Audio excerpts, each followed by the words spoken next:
So ito yung mga itlog mga ka-farmers, yan makikita nyo napakarami yung mga itlog. So ito yung nakolekta natin dito sa mga, meron tayong 2, 4, 6, 7.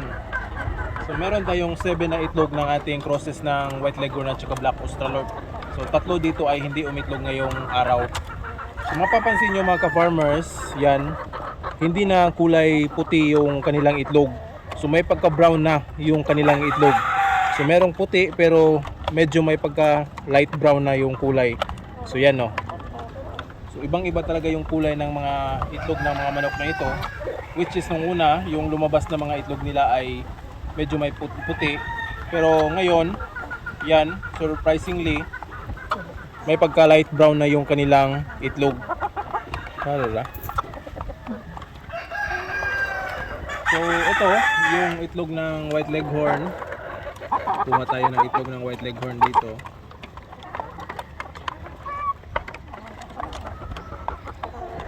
So yan, ito yung itlog ng puti na White Leghorn natin dyan sa kabilang pen. Ikumpara nyo. So yan, medyo puti talaga ito kumpara dito sa crosses ng Black Australorp at saka White Leghorn. May pagka light brown talaga or brown talaga yung mga itlog nila. So ito, napakadami yung itlog nila.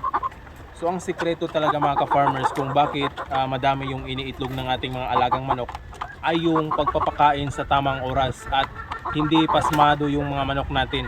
So ang pagpapakain dito umaga at saka hapon, pero kung mayroon kayong extra na feeds, pwede nyo pakainin sa tanghali. So kung nagpapakain kayo ng 7 AM sa umaga, dapat by 3 PM sa hapon, pinapakain nyo rin ulit ito. So hindi dapat pa iba-iba yung oras sa pagpapakain mga ka-farmers dahil makaka-apekto ito sa pag-iitlog ng mga manok.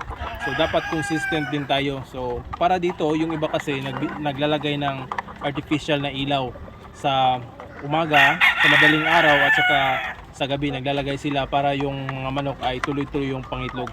Pero dito sa atin, itong mga manok natin dito ay hindi tayo naglalagay ng ilaw, walang ilaw dito sa gabi.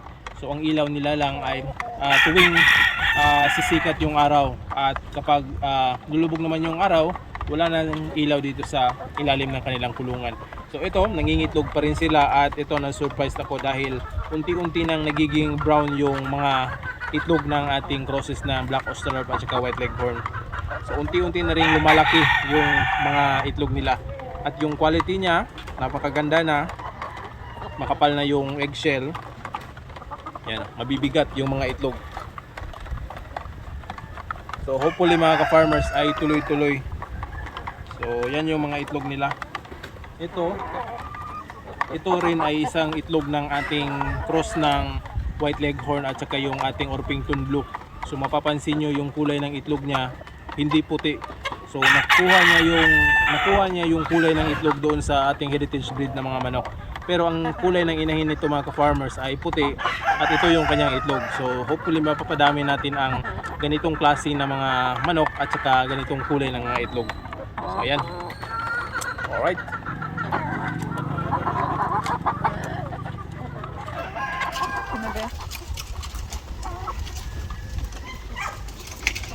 So dito rin mga ka-farmers, inalagyan muna natin ng konting tubig yung kanilang pakainan para hindi tatalsik yung pagkain nila.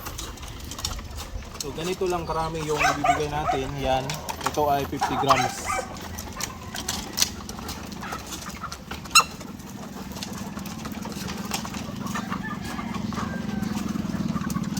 So bukas ng umaga, expected na naman na iitlog itong mga manok na ito. Alright.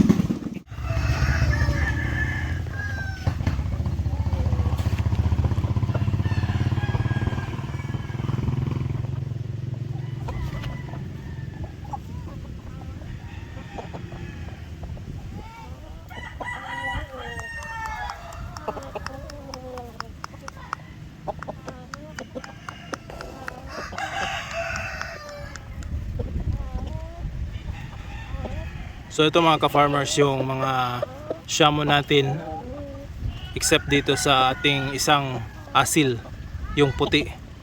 So napaliguan na natin ito mga ka-farmers. So yan, maganda na silang tingnan at natanggal na yung mga kuto sa kanilang katawan. So ito ay pinaliguan natin. So bukas ay pupurgahin pa natin ito. So gusto ko sanang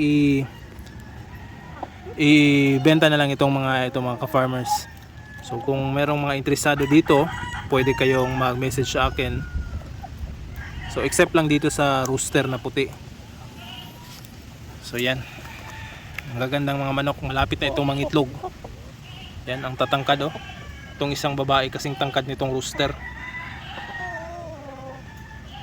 So yung rooster natin asil yan. Itong iba ay mga Siamo, magkakapatid yan mga ka-farmers. So yan oh.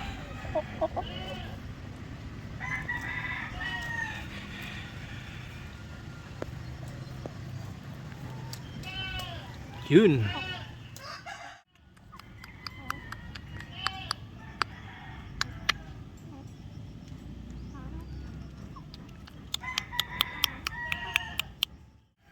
So yan mga ka-farmers, yung white leghorn natin, pinutulan na natin ng palong. So napakalaki yung nabawas sa kanyang ulo. Yan makikita nyo, hindi na mabigat. So hindi pa, kanina ko pa yan pinutulan. Kaya meron pang mga dugo na natira. Siguro aabot pa ng 1 linggo bago gumaling yung sugat niya sa kanyang palong. So at least yan mga ka-farmers ay hindi na mabibigatan yung white leghorn natin. At pwede na nating magamit sa breeding yan. So kasi kapag hindi natin tinanggal yung palong, mahihirapan yung manok natin dahil mabigat yung pinapasan sa kanyang ulo. Sa ganitong pamamaraan, magaan na yung kanyang feeling dahil natanggal na yung mabigat sa kanyang ulo na pasan-pasan niya. So yan, siguro mga 1 linggo pa bago gumaling yung sugat. Pero yan, ayos na yan. At hindi naman masyadong nanghihina yung ating manok ng pinutulan. Alright, so pati yung 3 kapatid nito ay pinutulan na rin natin. Ito rin din yung ating asil mga ka-farmers na abuhin. So sa mga gustong mag-acquire nito o gustong bumili, pwede na nating i-share ito. So yan. So ito yung original ko na abuhin na na-acquire ko noon. So banded po yan. Sa gustong mag-inquire nito, mag-message lang kayo. Meron din itong kasamang babae na pwede nating ipares para pair ito mga ka-farmers para i-breeding nyo. Alright.